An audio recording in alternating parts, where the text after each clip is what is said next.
The following is a listener-supported ministry from the Grace Evangelical Society. What are tough texts in the Bible about salvation? Why are they tough? And how do we handle them? Hello, friend. We're beginning a new series today for the next few episodes called Tough Texts, and we're glad that you're with us today. Grace in Focus is the radio and podcast ministry of the Grace Evangelical Society. Find us at faithalone.org. And we also have a YouTube channel, YouTube Grace Evangelical Society. We release short videos there. We hope you'll come and watch them. YouTube Grace Evangelical Society. And the website faithalone.org. Now, to kick off our new series, here is Bob Wilkin along with Ken Yates. And we are going to do a series of podcasts on tough texts. Okay, so now what's a tough text? Well, a tough text would be a text that seems to contradict or say that salvation is not free, or you could lose your salvation, or something like that. Right. Theoretically, you could get into texts where if people would reject inerrancy by the way they understand it, theoretically that might be called a tough text. But for the most part, what we call tough texts are texts that, if they're misinterpreted, they actually change John 3:16 into whoever behaves in him will not perish but has everlasting life. Sure. For example, like in James 2, when you hear people say, well, faith without works is dead. So if you don't have works, then your faith is dead and you're never saved. Right. Right. So there would be an example. Or modern Calvinists would say, if you don't continue to add works to your faith, you won't win final salvation. Or the new Calvinists say you get initial salvation when you believe, and then you're on a race to see if you can win final salvation. And the older Calvinists would say, well, you were just never saved to begin with. Right, the older Calvinists. But the newer Calvinists, like John Piper or Tom Schreiner, I believe you even had him, didn't you, in class? Yes, I had him in class, yes. When you were in the Army, you took, what'd you get? Did you get a master's at Southern Seminary? I did. I got a master's in biblical ethics at Southern Seminary. Ken's got so many degrees, he's got over 100. That's right. I have about 123, I think, Most of us are 98.6, but not Ken.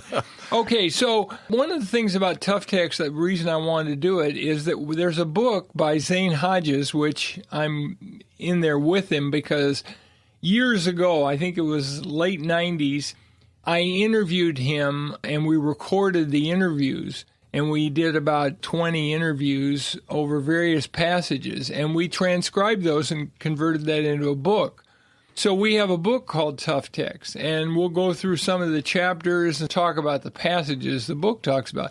But we also offer in GES Seminary, our free online seminary, we offer a class in tough text, which you have taught, right? Yes, it is a class I've taught. Are you going to teach again in the future? Yes. Yeah. So we'll be talking about some various passages, but here let's first talk about some of the issues on how we handle tough text. We've kind of identified what a tough text is.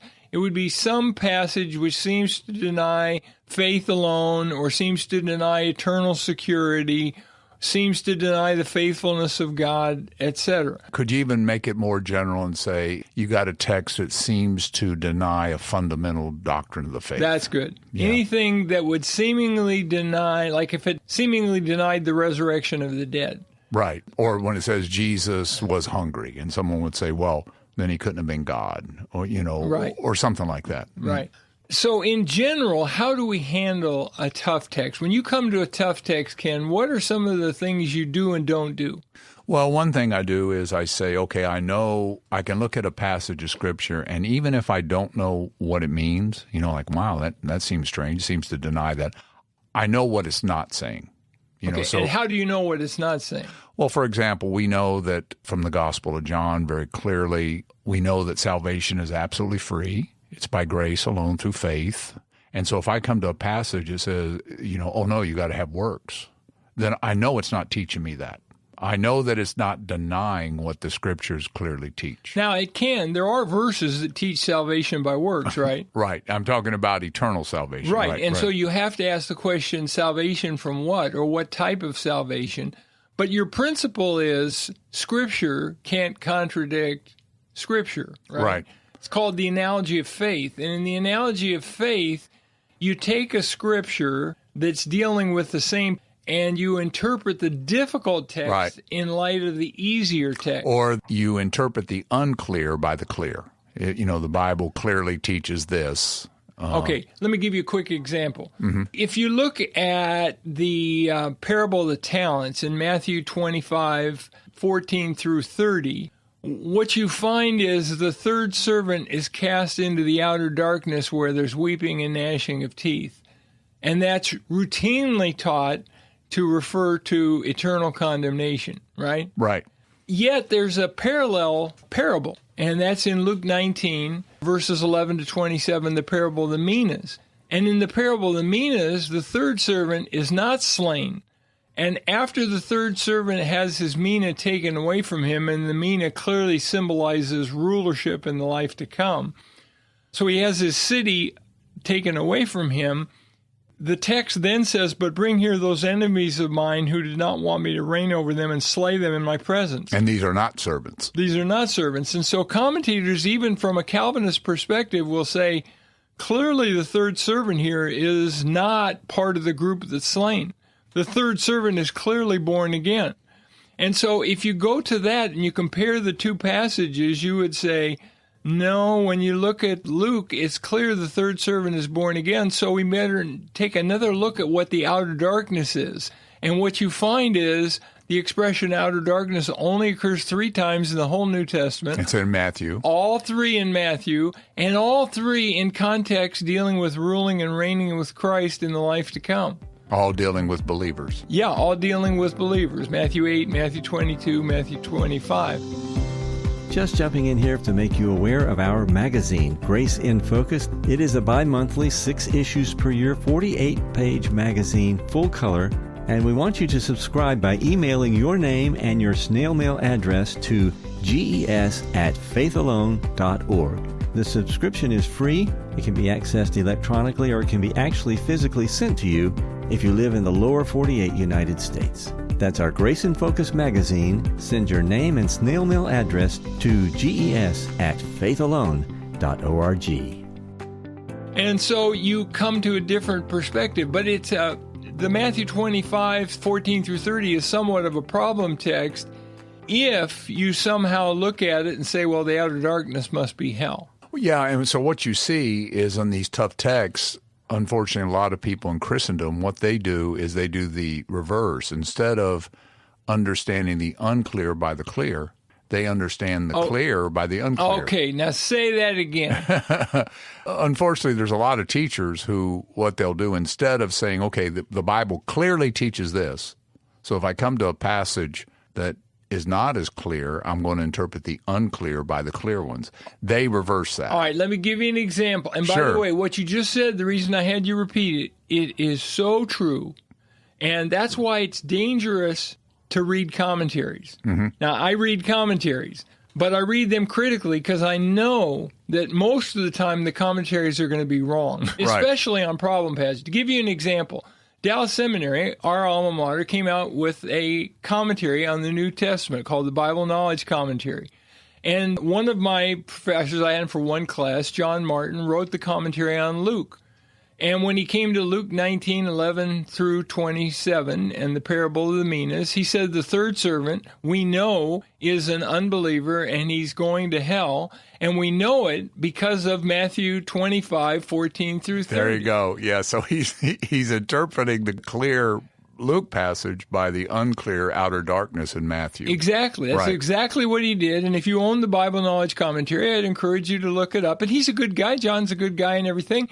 But he got it wrong. He got it wrong because he forgot John 3:16, which his own view then, ultimately what he was saying is if we're not faithful to the end, we're not going to make it into the kingdom. Right. You know, there's different ways people can explain that. They can say, well, if you're truly saved, then you're going to make it. But I think one of the things we're saying is you compare passages. Another thing is you look carefully at the context, right? Absolutely. Who's he talking about? Like in those, it's very clear. And he's talking about servants. And unbelievers are not called servants. And they're not. He doesn't entrust them Exactly. and say, do business until I return. Yeah, and he doesn't give them whatever you say the money is or the weight is, the mina, and the talents. These are given to believers. These are given to his servants. These are given to those who believe that he's the king and that he's coming back. The question is, what are they going to do with it? Okay, that's so true. Now, here's another thing. We've already talked about it. One of the keys is to look at key words and phrases. So let's talk about some of the key words and phrases. We already talked about the outer darkness. We already talked about salvation. That's a biggie, right? Mm-hmm. By my study, about 7 times out of 10, salvation in the New Testament, soteria or sozo, does not refer to salvation from eternal condemnation. It refers to something else. Right. All 5 times in James, it refers to deliverance from judgment and calamity in this life. People get it wrong all the time. What are some of the other words or phrases we have to be careful of in tough text? Well, I think inheritance. Okay, especially inheriting the kingdom, right? Right, and reward. Okay, like in Mark 8:34-38, he talks about he's going to return in the glory of his Father, and then he will recompense or reward each according to his works. What does that mean? Another word is death. Oh, yeah. What is death? Most people say, well, death means lake of fire. Right. And then everlasting is an important issue because some people don't think everlasting means everlasting. Any other words or phrases that come to mind in terms of... Oh, there's so many, like perish. Okay. What does it mean? Yeah, in my book, 10 Most Misunderstood Words, I have a chapter on perish. About 90% of the time, it doesn't refer to going to hell. Right, so you got perish. I mean, there's so many words that we run into when we're studying the Bible that we, because of our evangelicalism or whatever, we believe that they mean a certain thing. And by the way, perish is the same Greek word for lost. When Jesus says he came to seek and save the lost, what does that mean? Does that mean people who've lost their way, or does that mean unregenerate? Exactly. And we got to look at the context to see what does, in that case, perish means. Well, we got to look at the context for all these words, right, or all these phrases. And then we also have to see how a book uses that word, like you mentioned James. Right. It's very clear when you go through the book of James that death doesn't mean hell. Right, exactly. Yeah, I mean, you can look at, did you say it occurs 5 times? Well, and you've got the salvation of the soul is another key expression in James. Soul. In James 1:21 and James 5:19 and 20, he talks about the salvation of the soul, but that expression, Jerry Patillo did a master's thesis at Dallas Seminary on that, and he showed that refers to saving one's physical life. Absolutely, yeah. All right, well, thanks so much, Ken, and we're going to go in future episodes going through various tough texts, both the ones taught in the class and the ones in the book Tough Text. And in the meantime, let's all keep grace in focus. Would you be interested in some free ebooks on topics you hear on this program? Well, if you are, you need to come visit us at faithalone.org. That's faithalone.org. We would love to hear from you. Maybe you've got a question, comment, or some feedback. If you do, please don't hesitate to send us a message. Here's our email address. It's radio@faithalone.org. That's radio@faithalone.org. And when you do, very important, please let us know your radio station call letters and the city of your location. On our next episode, are all believers guaranteed the blessings of the Beatitudes? Please join us for that, and until then, let's keep grace in focus. The proceeding has been a listener-supported ministry from the Grace Evangelical Society.